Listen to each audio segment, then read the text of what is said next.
बिस्मिल्लाहिर्रहमानिर्रहीम। अस्सलाम वालेकुम नाज़रीन, कल मैंने एक वीडियो बनाई। उस वीडियो में मेरे मुंह से कुछ गलत अल्फाज निकल गए जो नहीं निकलने चाहिए, जो अक्सर जज्बात में या जल्दी में आदमी के अल्फाज का चुनाव गलत हो जाता है। इस तरह मेरे से भी वो अल्फाज का चुनाव गलत हो गया फरिश्तों के हवाले से।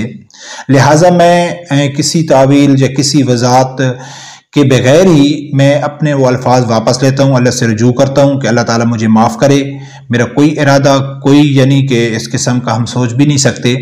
तो मैं उन दोस्तों का भी शुक्रिया अदा करता हूँ कि जिन दोस्तों ने मेरी रहनुमाई की, इस चीज़ की निशानदेही की, और मुझे यकीन माने कि बहुत ज़्यादा दिली खुशी हुई कि जिस तरह मैं मुखालफीन की वीडियो को बड़े गौर से एक एक लफ्ज़ के ऊपर तवज्जो दे के सुनता हूँ, इसी तरह लोग मेरी वीडियो भी बड़ी गौर और तवज्जो से सुनते हैं कि उस पूरी वीडियो में जल्दी में जो कुछ अल्फाज गलत निकले वो भी उनको समझ आ गए कि ऐसे मलिक साहब को नहीं करना चाहिए। तो लिहाजा नाज़रीन, अल्लाह ताला माफ़ करे। तो मैं उन दोस्तों का एक बार फिर शुक्रिया अदा करता हूँ, और आगे भी आप लोगों को चाहिए कि ऐसे मेरी जो कोई गलती है उसकी निशानदेही ज़रूर कर दिया करें। बरकम नाज़रीन, आज बात करते हैं कि जो अल्लामा खादिम हुसैन रिजवी रहमतुल्लाह अलैह के पीठ में छुरा घोंपा था पीटीआई ने, उससे भीख मांग के भीख भी ले ली और फिर छुरा भी घोंप दिया। आज वो वक्त पीटीआई के ऊपर आ रहा है, हुकूमत उसके साथ वही करने जा रही है। हम बार बार यही कहते हैं कि ये मकाफात अमल है, ये मकाफात अमल है, ठीक है ना। तो एक एक बात उसके ऊपर सच साबित हो रही है। हुआ कुछ नाजरीन कि जो 15 अब यानी कि अक्टूबर के हवाले से पीटीआई ने एहतजाज का ऐलान किया, जो एक शंघाई कॉन्फ्रेंस पाकिस्तान में हो रही है। तो उस हवाले से एक तो पीटीआई की जो क़यादत है वो दो हिस्सों में तकसीम हो चुकी है। आधे कहते हैं कि करना चाहिए, आधे कहते हैं नहीं करना चाहिए। और जो करने वाले हैं वो ज़्यादातर बाहर बैठे हुए हैं, बाहर से हैंडल कर रहे हैं, ट्विटर के ज़रिए, सोशल मीडिया के ज़रिए।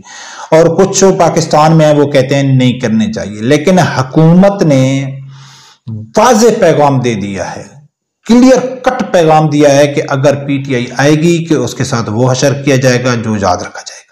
किसी सूरत भी हम उनको पिंडी इस्लामाबाद के नज़दीक भी नहीं भटने देंगे, हमें कुछ भी करना पड़े। मुसद्दिक मलिक का मैं प्रोग्राम देख रहा था और मुख्तलिफ जो सियासी तजियाकार हैं वो भी यही बात करते हैं और मैं भी यही समझता हूं।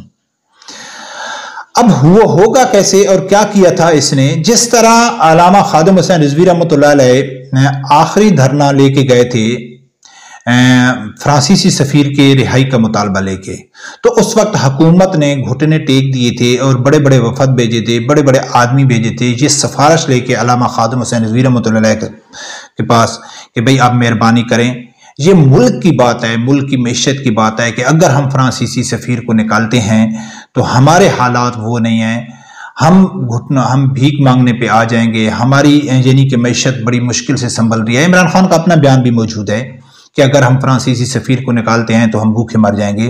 तो बरकत बहुत मिन्नत समाजत की। तो अल्लामा खादिम हुसैन रिजवी रहमतुल्लाह अलैह यानी कि तहरीक लबैक ने हुकूमत की ये रिक्वेस्ट मानी थी कि चलो आप ये एक उज़र पेश करते हैं कि मुल्क की खातिर, तो चलो हम मुल्क की खातिर इस मुतालबे से पीछे हटते हैं। हम ऐसा करते हैं कि आप ऐसा करो कि हमारे साथ मैदा करो कि आप एक उसके खिलाफ पार्लियामेंट में करारदाद पास करा दो फ्रांसीसी सफीर के खिलाफ। तो हुकूमत इमरान खान की ये मान गई थी, फिर उसको डेट दी गई थी और उस डेट से जब एहतजाज यानी कि वो अमल नहीं कर रहे थे, फिर साद हुसैन रिजवी साहब ने कहा था कि हम उस डेट का इंतजार कर रहे हैं, अगर उतने तक हुकूमत ने अपना वादा पूरा न किया तो हम एहतजाज करेंगे। फिर अल्लामा साद हुसैन रिजवी साहब को गिरफ्तार कर दिया गया था, फिर 40-50 कारकुन शहीद हुए, फिर साद हुसैन रिजवी साहब की भी रिहाई हुई, फिर उन्होंने एक बराए नाम से अमजद खान के जरिए करारदाद भी जमा कराई थी। बरकत क्या कि ये हुकूमत का नाम लेके यानी कि मुल्क का नाम लेके भीख मांगी गई थी और वो भीख उनको मिल भी गई थी और फिर बाद में भी छुरा घोंपा गया था। आज वही पीटीआई के साथ होने जा रहा है, आप याद रखना। अब इन्होंने 15 अक्टूबर का यानी कि एहतजाज का ऐलान किया है कि हमारा इमरान खान से अगर मुतालबा नहीं मुलाकात नहीं कराई गई तो हम एहतजाज करेंगे।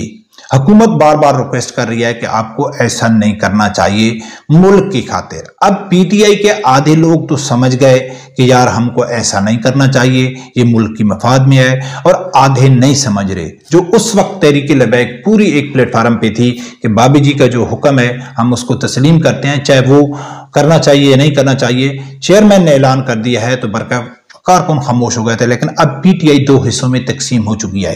अब एहतजाज तो मुझे लगता है नहीं होगा,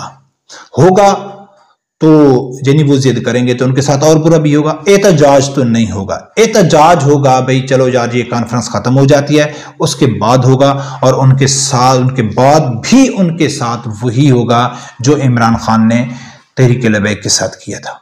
ठीक है ना, वो इसलिए कि अब अली अमीन गंडापुर जो क्यादत है वो समझ चुकी है। अब 15 अक्टूबर का जो एहतजाज का ऐलान हो रहा है, जो आधी पीटीआई ये कह रही है कि हम नहीं करते क्योंकि ये वक्त नहीं है सही, तो मैं गारंटी से आपको कहता हूं, बड़ी यकीन से मैं आपको कहता हूं कि वो मुल्क की खातिर ऐसा नहीं कर रहे कि चलो यार हम अपने मुल्क की खातिर इस एहतजाज को कैंसिल कर देते हैं, या नहीं करना चाहिए। वो इसलिए कर रहे हैं कि अली अमीन गंडापुर को पता है कि मैं पहले जो कर रहा था वो शदीद गुस्सा पाया जाता है मेरे कारकुनों में, खासकर केपीके के लोगों में। एक तो पहली बात है कि लोग हमारे साथ निकलेंगे भी नहीं, एक वजह तो ये हो गई। दूसरी वजह हो गई कि अब हम कारकुनों को अकेला छोड़ के भाग भी नहीं सकते क्योंकि बहुत बदनाम हो चुके हैं, और कारकुन भी थोड़े होंगे और हम भी वहां मौजूद होंगे, और हुकूमत हमारे साथ वो करेगी जो दुनिया देखेगी। तो बात वही हो गई कि जो नाचने वाले हैं वो हकीकी आज़ादी की जंगें नहीं लड़ सकते। तो बरकफ अगर कोई पीटीआई का या कोई ये कहता है कि हम ये एहतजाज हम इसलिए मुखर कर रहे हैं या कैंसिल कर रहे हैं या इसके हक में नहीं है कि ये मुल्क के मफाद में नहीं है, कि यहाँ बैरूनी ताकतें आ रही हैं, बैरूनी वफद आ रहे हैं, मुल्क की खातिर आ रहे हैं, तो इससे क्या मुराद है? आप जो 47 की हुकूमत को कहते हो कि ये एक जैली हुकूमत है, ये एक फिलाप हुकूमत है, ये हुकूमत नहीं चला सकते। बार बार पीटीआई वाले कहते हैं कि दुनिया इधर की इधर हो जाए, ये मुल्क को नहीं चला सकते। तो क्या आप उनको ये स्पेस देके कि भाई जो बैरूनी मुल्क के वफद आ रहे हैं तो पाकिस्तान का एक अच्छा इमेज जाएगा, पाकिस्तान में इन्वेस्टर आएंगे, पाकिस्तान का एक मुस्बित इमेज दुनिया के सामने जाएगा। तो यानी कि आप 47 वाली हुकूमत को सपोर्ट कर रहे हो ना, कि ठीक है भाई आप जो यानी कि प्रोग्राम करते हो, जो बैरूनी ताकतें यानी बैरूनी वफद आते हैं, इन्वेस्टर आते हैं, कुछ भी आते हैं, हम आपको सपोर्ट करते हैं। तो यानी कि आप, इसका मतलब है कि आपने 47 हुकूमत को तस्लीम कर लिया है। आप समझते हैं कि अगर हम एहतजाज ना करें, हम मुस्बित किरदार अदा करें, तो ये हुकूमत भी डिलीवर कर सकती है, जो हम ये नहीं मानते। जो लास्ट वीडियो में मुझसे गलती हो गई है, हम ये नहीं मानते।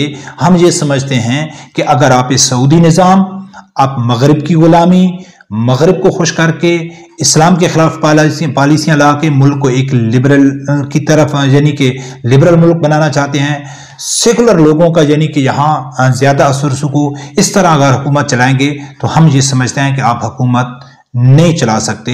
हुकूमत चलाने से मुराद आप मुल्क को तरक्की की तरफ नहीं लेके जा सकते।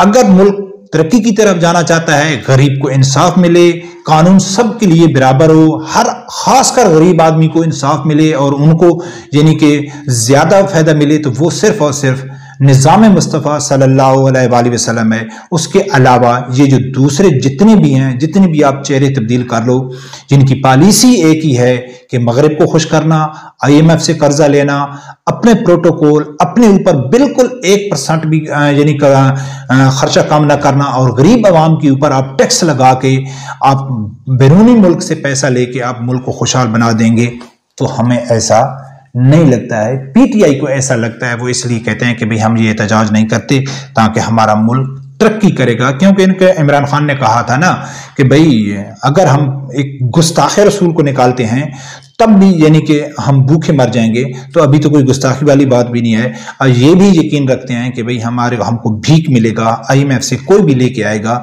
IMF के जरिए या बैरूनी ताकतें हमारे ऊपर रहम करेंगी, हमको भीख देंगी, तो मुल्क तरक्की कर जाएगा। तो नाज़रीन, इस तरह मुल्क तरक्की नहीं करते। तो बरकत नाज़रीन, देखते हैं क्या होता है। रब्बे परवरदिगार से यही दुआ है, अल्लाह ताला मेरे समझदार आदमी को हक से सुनने की और उसके साथ खड़े होने की तौफीक अता फरमाए। अल्लाह।